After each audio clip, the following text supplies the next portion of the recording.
Hace unos 40.000 años, en el corazón de Europa, una hoguera ardía dentro de una cueva. Las llamas crepitaban, lanzando sombras que bailaban sobre las paredes de piedra. Un grupo de neandertales se reunía en torno al fuego. Sus rostros, anchos y poderosos, se iluminaban intermitentemente con tonos rojizos. Uno de ellos, un anciano de mirada profunda y frente prominente, sostenía una herramienta de sílex recién tallada. El aire olía a humo, a grasa animal y a humedad antigua. Afuera, la noche era una amenaza constante. Lobos, osos cavernarios, el frío. Pero dentro de esa cueva, por unos momentos, reinaba el dominio humano. Aquel fuego era más que calor. Era control, comunidad, supervivencia. Los restos de esas fogatas aún existen.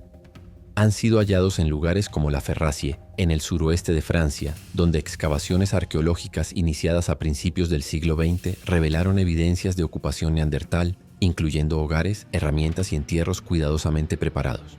Los neandertales, o Homo neanderthalensis, habitaron Europa y parte de Asia Occidental durante más de 300.000 años.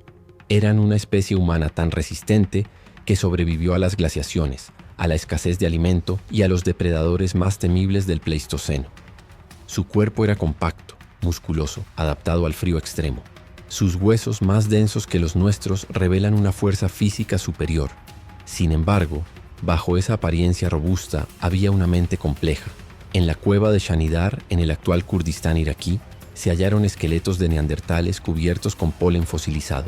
Este detalle, descubierto por el arqueólogo Ralph Solecki en la década de 1950, sugirió algo revolucionario. Los neandertales no solo enterraban a sus muertos, sino que podrían haberlos cubierto con flores. Un gesto simbólico, tal vez espiritual, un indicio de pensamiento abstracto, de emoción, de duelo. Y es aquí donde la historia se vuelve fascinante, porque durante mucho tiempo la ciencia los había retratado como seres torpes y primitivos. Sin embargo, los hallazgos de las últimas décadas han demolido ese estereotipo. En yacimientos como el Sidrón, Asturias, España, se ha identificado ADN neandertal que demuestra vínculos genéticos con los humanos modernos. En otras palabras, ellos no eran un callejón evolutivo, sino parte de nuestra propia historia. Usaban pigmentos minerales, como el ocre rojo hallado en la Cueva de los Aviones en Cartagena, posiblemente para decorar su cuerpo o sus herramientas. Incluso algunos restos muestran marcas de uso de plumas, lo que sugiere ornamentación o símbolos de estatus. Todo esto nos obliga a reformular la pregunta inicial. ¿Cómo pudo desaparecer una especie tan fuerte, tan adaptada, tan humana? ¿Qué fuerza invisible los llevó a la extinción mientras sus parientes, los Homo sapiens, sobrevivían? Las respuestas se esconden entre los fósiles, las herramientas y las huellas de ADN que nos han dejado.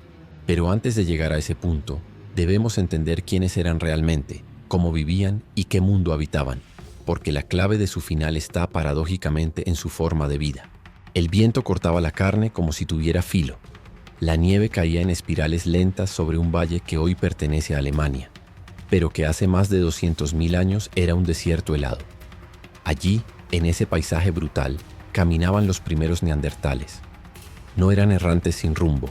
Seguían el rastro de los bisontes, de los rinocerontes lanudos, de los mamuts. Sabían leer la tierra.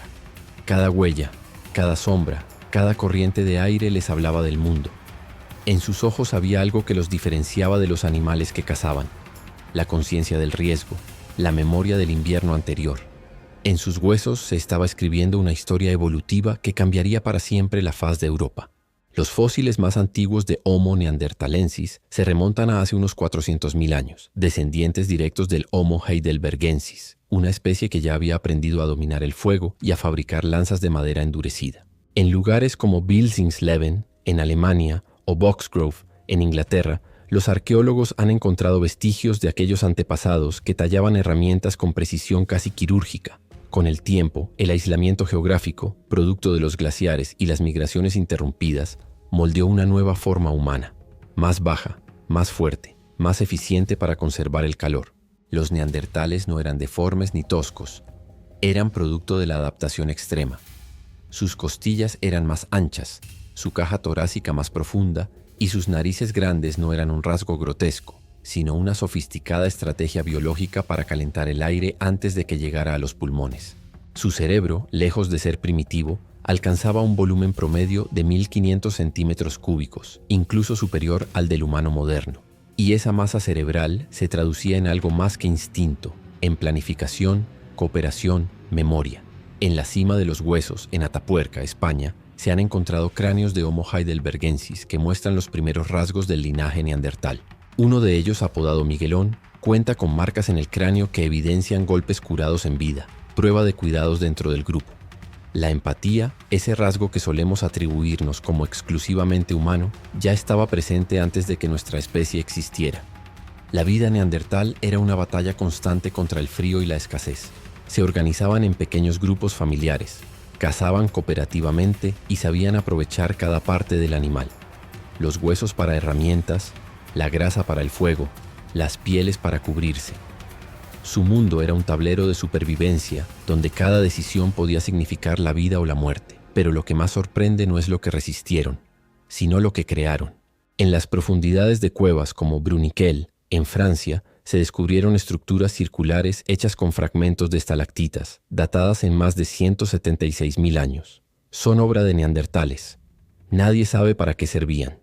Algunos científicos, como Jacques Joubert de la Universidad de Burdeos, sugieren que podrían tener un propósito ritual. Si eso es cierto, significa que los neandertales, mucho antes que nosotros, se internaban en la oscuridad de la tierra buscando algo más que refugio. Buscaban significado. ¿Y qué impulsa a una especie a enfrentarse a la noche para construir en silencio algo que no le garantiza comida ni abrigo? Quizás el mismo impulso que nos llevó a mirar las estrellas, esa chispa de conciencia que ya ardía en ellos, miles de años antes de que el Homo sapiens llegara a Europa. Una chispa que los haría parecer casi humanos y que, paradójicamente, también los haría vulnerables, porque pensar, recordar y temer son dones y condenas al mismo tiempo. En algún momento el hielo empezó a retroceder, y con él llegaron otros, extraños, diferentes, pero con la misma mirada encendida por el fuego. Aún no lo sabían, pero ese encuentro cambiaría el destino de ambas especies para siempre. El viento del sur traía un olor distinto. No era el del humo de sus propios fuegos, ni el de la carne secándose al sol. Era un aroma nuevo, extraño, que los neandertales nunca habían sentido. En algún punto de las estepas del Próximo Oriente, hace unos 60.000 años, sus ojos vieron por primera vez a los recién llegados. Seres más altos, de rasgos más finos, que se movían con un ritmo distinto, casi inquietante. Eran Homo sapiens. Venían del África Oriental portando en su memoria genética un linaje joven, pero con una habilidad que cambiaría el mundo: la imaginación proyectiva. Durante décadas, los científicos pensaron que aquel encuentro fue una guerra silenciosa, una competencia feroz por los recursos. Pero los huesos y los genes cuentan una historia más compleja. En la cueva de Oase, en Rumania, se halló un cráneo humano de unos 40.000 años de antigüedad que contiene hasta un 6-9% de ADN neandertal. Prueba irrefutable de que hubo contacto íntimo. No fue solo enfrentamiento. Fue intercambio, mezcla, aprendizaje. En términos biológicos, eso significa que los neandertales no desaparecieron del todo. Siguen aquí, en nosotros. Casi todos los humanos actuales de Eurasia conservan entre un 1 y un 4% de su ADN. Cada uno de nosotros lleva un eco suyo, un vestigio de aquel encuentro en las sombras del Paleolítico. Pero algo ocurrió en ese tiempo incierto que los arqueólogos llaman el reemplazo. En los estratos del suroeste de Europa, lugares como Gorham's Cave en Gibraltar o Saint-Césaire en Francia, las capas de herramientas de piedra muestran una transición inquietante. Las industrias neandertales, como la musteriense, comienzan a ser sustituidas por la tecnología más refinada de los sapiens, la auriñaciense. Lascas más finas, puntas más precisas, adornos hechos con huesos y conchas perforadas. Detrás de esas innovaciones no solo había destreza manual, había pensamiento simbólico, comunicación, anticipación del futuro. Mientras los neandertales perfeccionaban su fuerza y su instinto, los sapiens habían aprendido a narrar, a imaginar lo que aún no existía. Ese fue su poder. En la cueva de Blombos, en Sudáfrica, se hallaron fragmentos de ocre grabados con patrones geométricos de más de 70.000 años de antigüedad. Eran signos abstractos, sin utilidad práctica, pero con un significado profundo. La mente humana había comenzado a representar el mundo, y cuando llegaron a Europa, esa capacidad se expandió como fuego entre la hierba seca. Sin embargo, pensar que los neandertales fueron simplemente vencidos es una simplificación injusta. Hay evidencias, como las pinturas en las cuevas de La Pasiega, Cantabria, o Maltravieso, Extremadura, datadas en más de 64.000 años, que sugieren que fueron ellos los primeros artistas de Europa, no nosotros. Si esto se confirma, y la datación por uranio torio así lo indica, los neandertales ya pintaban paredes miles de años antes de que los sapiens cruzaran el Mediterráneo. Eso cambia todo. Nos obliga a imaginar un mundo en el que ambas especies creaban, soñaban y sobrevivían lado a lado durante milenios. Quizás no hubo una gran guerra. Quizás fue algo más sutil. El lento desplazamiento de una especie por otra. No porque una fuera más fuerte, sino porque la otra sabía unir sus mentes a través de símbolos, mitos y estrategias. Los sapiens podían pensar como grupo, imaginar el mañana, y eso, más que la lanza o el fuego, fue su verdadera arma. Pero la pregunta sigue en pie. Si los neandertales eran tan inteligentes, tan adaptados y tan capaces de sentir, ¿qué los hizo desaparecer? Las cuevas que antes resonaban con su respiración se quedaron vacías, los fuegos se apagaron y el eco de su rastro se desvaneció bajo el polvo del tiempo. Lo que vino después fue una lenta extinción, una muerte que no fue repentina, sino silenciosa, como un invierno que nunca termina. En algún lugar de Europa, un último grupo resistía. Sus fuegos aún ardían, aunque el frío, la soledad y algo invisible se cernían sobre ellos. Un enemigo que no podía verse, pero que los aniquilaría sin necesidad de luchar. El silencio. Eso fue lo último que quedó.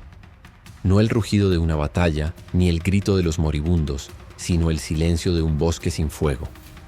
En algún punto del suroeste de Europa, hace unos 40.000 años, un grupo de neandertales miraba el horizonte cubierto de nieve. La tierra, que alguna vez rebosó de ciervos y mamuts, ahora parecía muerta. Los glaciares avanzaban como muros de hielo, empujando el clima hacia su límite. Lo que antes era un refugio se convirtió en una trampa. A su alrededor, el mundo cambiaba demasiado rápido.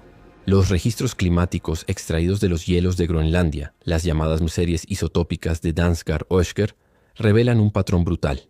En menos de 1000 años, las temperaturas del hemisferio norte podían variar hasta 10 grados. Para una especie adaptada al frío, el problema no fue el hielo, sino su inestabilidad. El planeta se volvía impredecible y los ecosistemas se colapsaban. Las presas migraban o morían, los ríos se congelaban, las cuevas, antaño cálidas, se volvían húmedas e inhabitables. El mundo que los neandertales conocían se desmoronaba ante sus ojos.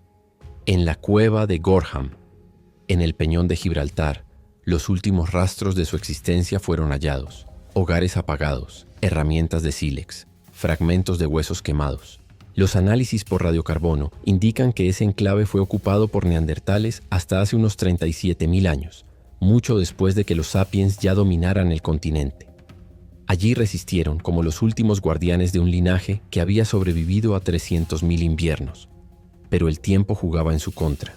Los sapiens no solo traían consigo nuevas herramientas, traían organización social más compleja, redes de intercambio, lenguaje articulado y tal vez enfermedades. Un estudio del Instituto Max Planck de Antropología Evolutiva ha sugerido que los humanos modernos procedentes de África podrían haber portado virus y bacterias desconocidos para los neandertales, devastando poblaciones ya debilitadas.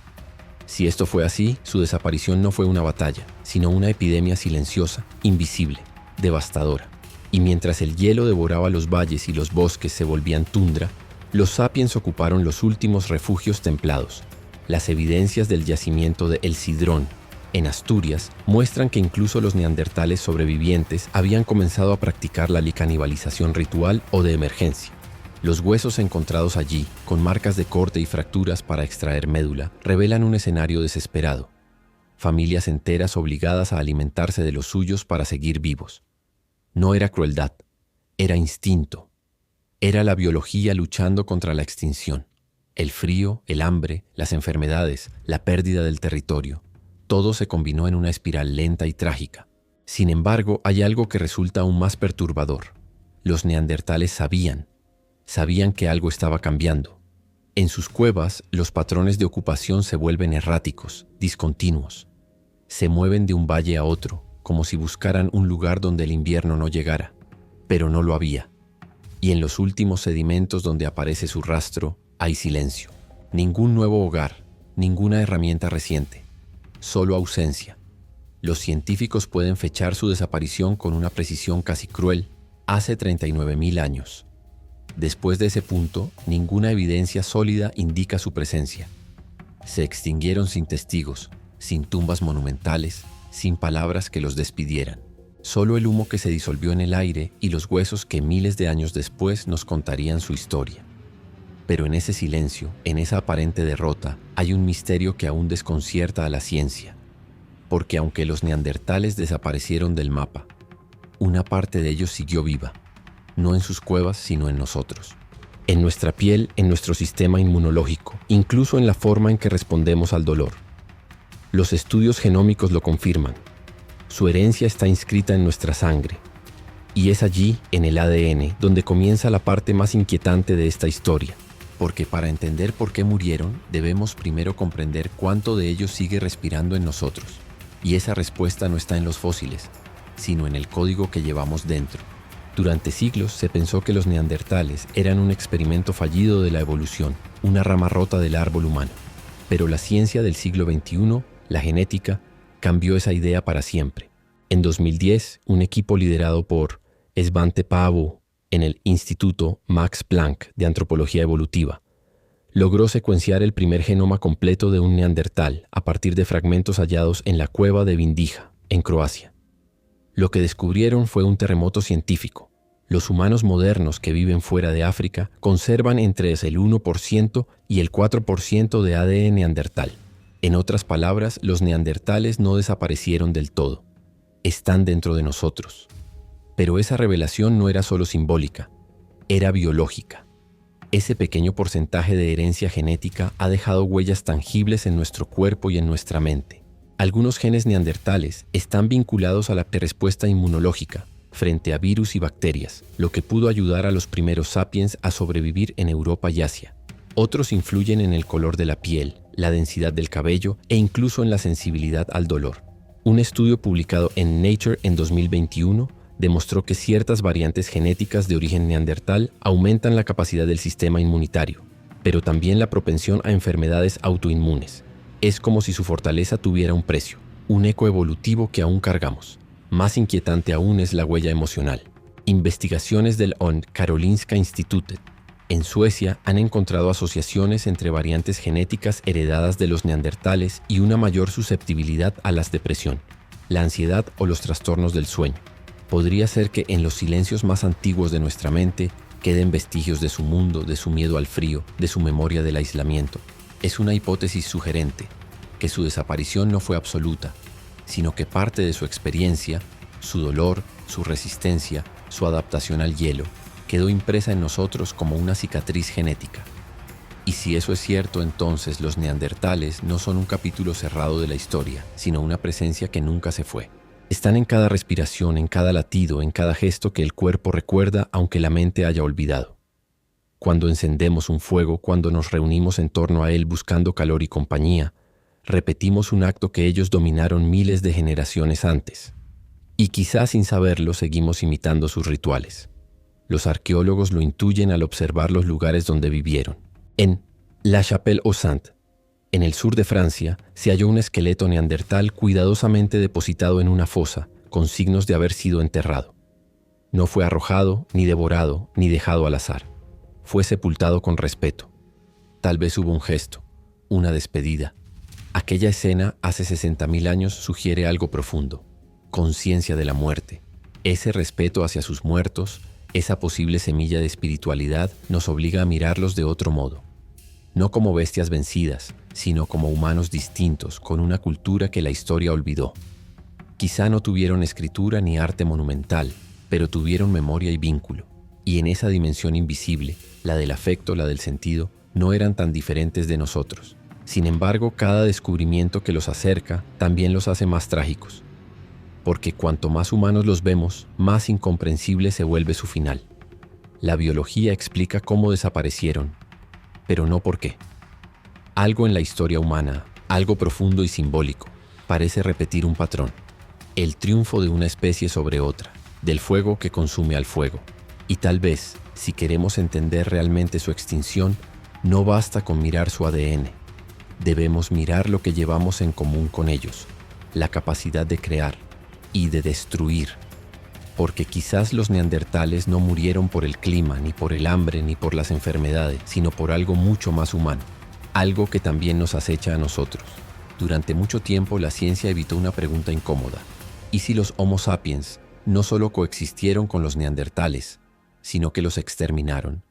No existe una evidencia directa, no hay fosas comunes, no hay lanzas clavadas en huesos, pero la arqueología, como un paciente detective, encuentra sus huellas en los vacíos.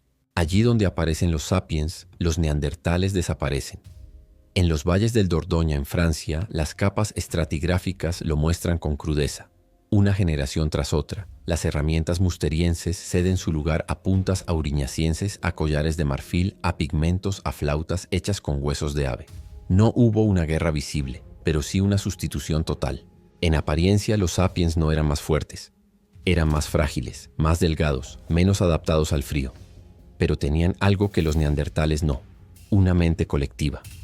Su ventaja no estaba en el músculo, sino en la coordinación.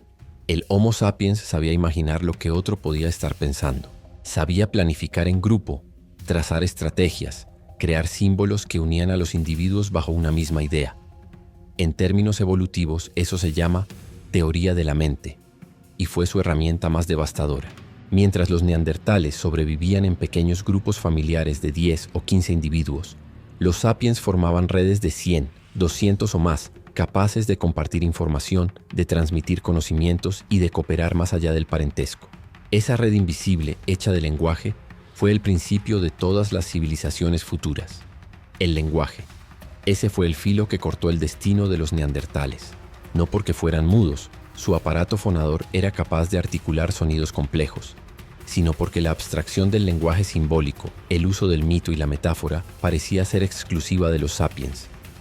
Un sapiens podía decir, cazaremos mañana cuando la luna esté alta. Podía imaginar el futuro, podía organizar a los demás. Un neandertal quizás solo podía vivir el presente inmediato. Esa pequeña diferencia cognitiva, esa franja diminuta entre la planificación y la reacción, decidió el curso de la historia. El paleoneurólogo Emiliano Brunner, del Centro Nacional de Investigación sobre la Evolución Humana, CENIE, ha señalado que los cerebros de los neandertales, aunque grandes, estaban estructurados de manera distinta. Su desarrollo occipital y parietal estaba más orientado al control motor y a la percepción visual, mientras que el nuestro se expandió hacia las regiones frontales, asociadas a la memoria de trabajo, la organización y el pensamiento simbólico. En otras palabras, ellos podían ver el mundo con detalle. Nosotros, imaginarlo. Y cuando una especie comienza a imaginar el mundo, comienza también a transformarlo. Los sapiens inventaron trampas, diseñaron lanzas arrojadizas, perfeccionaron la caza a distancia. Los neandertales, por su parte, seguían cazando cuerpo a cuerpo. En un enfrentamiento directo podían ganar. Pero en un mundo donde el pensamiento anticipa la acción, la fuerza bruta deja de ser decisiva. Así, lentamente los sapiens ocuparon los territorios, desplazaron las presas, fragmentaron las rutas de migración. No hubo necesidad de una masacre. Bastó con el tiempo, bastó con la inteligencia. Y mientras el sol se ponía sobre Europa, los neandertales, los señores del hielo, fueron quedando arrinconados en sus cuevas, hasta convertirse en un eco, un suspiro del pasado. Sin embargo, la historia nunca es tan simple como parece, porque incluso mientras desaparecían, los neandertales dejaron rastros de contacto, de intercambio, de fusión. Hubo momentos en que los dos mundos, el del instinto y el del símbolo, se tocaron. Y de ese contacto surgió algo nuevo, algo que aún respiramos hoy. Porque quizás el verdadero triunfo de los sapiens no fue destruirlos, sino absorberlos. Y en esa fusión nuestra especie heredó no solo su fuerza, sino también su sombra. Hubo un tiempo en que Europa no conocía fronteras. Solo bosques infinitos, glaciares como montañas y cielos que parecían no tener fin. En ese paisaje hostil, dos especies humanas se encontraron, no como enemigos, al menos no siempre. Los rastros genéticos y arqueológicos revelan algo que hace apenas unas décadas habría parecido impensable. Los Homo sapiens y los neandertales convivieron y se mezclaron durante miles de años. En las cuevas de Popestera Cuoase, Rumanía, Vindija, Croacia y Bacho-Quiro, Bulgaria, los huesos hablan. Y lo que dicen es íntimo. En cada fragmento de ADN hay señales de entrecruzamiento. El individuo hallado en Oase, datado en unos 40.000 años, tenía un antepasado neandertal, tan solo 4 o 6 generaciones atrás. No fue un encuentro esporádico, fue una convivencia prolongada, una fusión biológica que ocurrió una y otra vez, desde el Mediterráneo hasta Siberia. Las herramientas encontradas junto a esos restos muestran estilos combinados, lascas musterienses mezcladas con puntas sapiens, como si las tradiciones de ambas especies se hubieran trenzado en una misma cultura. Los arqueólogos lo llaman hibridación cultural. Nadie sabe cómo empezó, tal vez con la necesidad. En un invierno particularmente cruel, un grupo de sapiens agotado pudo haber encontrado refugio en una cueva ocupada por neandertales. Tal vez compartieron fuego, alimento, calor. Y de ese contacto nació algo que ninguna de las dos especies había planeado: descendencia fértil. Por eso hoy todos los humanos fuera de África llevamos una pequeña parte de ellos dentro. Un legado que viajó miles de generaciones y aún persiste. Pero no todo fue armonía. La evidencia fósil sugiere que en muchos lugares la coexistencia fue tensa. En los yacimientos de Porriparo Messena, Italia, y Les Rochers de Villeneuve, Francia, los cráneos muestran marcas de violencia, fracturas, cortes, traumas. Algunos estudiosos creen que estas lesiones reflejan conflictos esporádicos entre grupos, tal vez por el control de los recursos o por el territorio. No guerras organizadas, sino choques breves, impulsivos, que terminaban con sangre sobre la nieve. Y sin embargo, el hecho de que ambos linajes pudieran mezclarse indica algo más profundo. No éramos tan distintos. El ADN no miente. Nuestros antepasados y los neandertales compartieron algo más que genes. Compartieron miedos, hambre, deseo. Tal vez, en esas noches interminables, bajo el rugido del viento, ambos miraron el fuego con la misma fascinación, con el mismo anhelo de sobrevivir un día más. Las herramientas combinadas halladas en la cueva de Châtel-Perron, en Francia, refuerzan esta idea. Allí, objetos típicamente neandertales aparecen junto a adornos de conchas perforadas y pigmentos de ocre, signos del pensamiento simbólico sapiens. Para muchos arqueólogos, esa mezcla representa la última chispa de una fusión cultural antes del silencio final. Los neandertales aprendieron de los sapiens, imitaron, adaptaron, evolucionaron, pero ya era tarde. El equilibrio era imposible. La población sapiens crecía con rapidez. Sus redes sociales y comerciales se expandían, intercambiando alimentos, herramientas, ideas. Los neandertales, en cambio, permanecían dispersos, vulnerables, limitados por la baja densidad de sus grupos y la dureza de su entorno. Su número se redujo a unos pocos miles. La genética poblacional lo confirma. La diversidad de su ADN era mínima, señal de consanguinidad, de aislamiento. El mestizaje no los salvó, pero sí los inmortalizó. Porque mientras su especie se extinguía, sus genes encontraron refugio en los cuerpos de los sapiens. En cierto modo, los neandertales no fueron vencidos. Fueron absorbidos por la historia. Y así, su derrota se transformó en supervivencia. Hoy, cuando un análisis genético revela que poseemos un 2% de ADN neandertal, no estamos leyendo una curiosidad científica. Estamos escuchando un susurro antiguo, una herencia de resistencia, de lucha, de fuego encendido en la noche. Somos la continuación de su historia, no su reemplazo. Pero incluso con su sangre corriendo por nuestras venas, una pregunta persiste, incómoda, como una sombra en la piedra. Si ellos vivían entre nosotros, si compartían nuestra inteligencia, nuestros gestos, nuestros afectos, ¿por qué no sobrevivieron? ¿Qué los condenó al silencio final mientras nuestra especie florecía? La respuesta quizás no está solo en la genética, sino en la mente, en la capacidad de imaginar lo invisible, en el nacimiento de algo que cambiaría el rumbo de la humanidad para siempre, la conciencia simbólica. En el fondo de una cueva del suroeste de España, en La Pasiega, una mano humana dejó su huella hace más de 64.000 años. No era la mano de un Homo sapiens, sino de un neandertal. Los análisis de uranio torio realizados sobre los pigmentos confirmaron la datación. Esa pintura existía al menos 20.000 años antes de la llegada de nuestra especie a Europa. La conclusión sacudió la arqueología. Los neandertales también pintaban, también pensaban en símbolos. Pero ¿qué significaban esas marcas rojas sobre la roca? ¿Por qué una especie en lucha por sobrevivir dedicaba tiempo a pintar, a dejar rastros de lo invisible? Aquello no era simple decoración, era comunicación trascendental. Las manos, las líneas, los puntos Eran probablemente parte de un lenguaje visual compartido, una manera de decir estuvimos aquí, o tal vez aquí habitó el espíritu de algo. En las profundidades de la cueva de Ardales, Málaga, y Doña Trinidad de Ardales, pigmentos de ocre y hematita cubren estalactitas con precisión intencional. Las dataciones confirman que fueron aplicados hace más de 65.000 años, mucho antes de que los sapiens llegaran desde África. Esto cambió todo. Durante décadas se creyó que la capacidad simbólica, esa chispa de abstracción que permite imaginar lo que no existe, era exclusiva del Homo sapiens. Pero estas pruebas demostraron lo contrario. Los neandertales también concebían lo intangible. Tal vez creían que las cuevas eran portales, que las sombras del fuego eran presencias, que el eco de un golpe de piedra tenía alma. En ese sentido, los neandertales también fueron los primeros artistas. Sin embargo, había una diferencia crucial. Las pinturas neandertales eran discretas, escondidas, casi secretas. Las nuestras, las de los sapiens, eran expansivas, narrativas, teatrales. En Lascaux, en Altamira, en Chauvet, las paredes cuentan historias completas. Manadas, cazadores, estrellas. Los sapiens no solo representaban, creaban mundos paralelos. Esa capacidad de narrar, de transmitir a través del símbolo, fue el salto evolutivo definitivo. La arqueóloga Genevieve von Petzinger, especializada en los signos geométricos del Paleolítico, lo describe así: el pensamiento simbólico no es solo arte, es memoria colectiva, es el nacimiento de la cultura. Los neandertales, aunque capaces de intuir ese poder, no lograron hacerlo florecer del todo.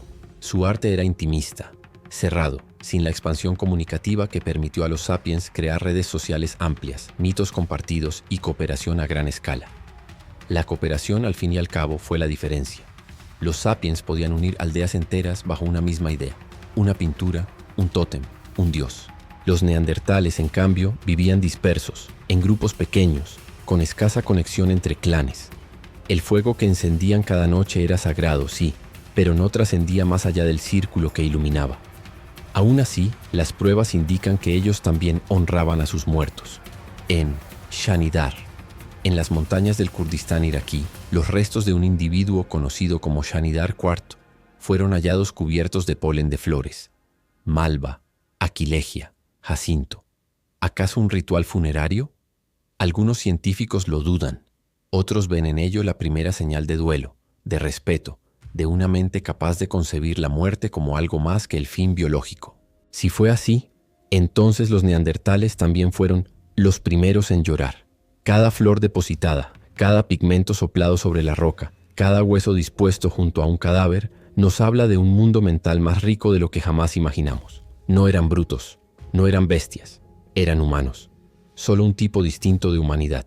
Una que miraba las estrellas desde la oscuridad de la cueva y sentía, tal vez, el mismo vértigo que sentimos nosotros al mirar el cielo. Pero mientras sus pensamientos se volvían más profundos, el mundo exterior se transformaba con una violencia implacable. Los glaciares retrocedían, las temperaturas cambiaban, las presas migraban. Y con ellas, también el equilibrio entre las especies. Lo simbólico había nacido, pero pronto el hielo y la competencia decidirían cuál humanidad lograría sobrevivir al invierno final. Hace unos 40.000 años, el continente europeo empezó a cambiar. Los fríos se intensificaron, los bosques se replegaron, los grandes herbívoros migraron hacia el sur.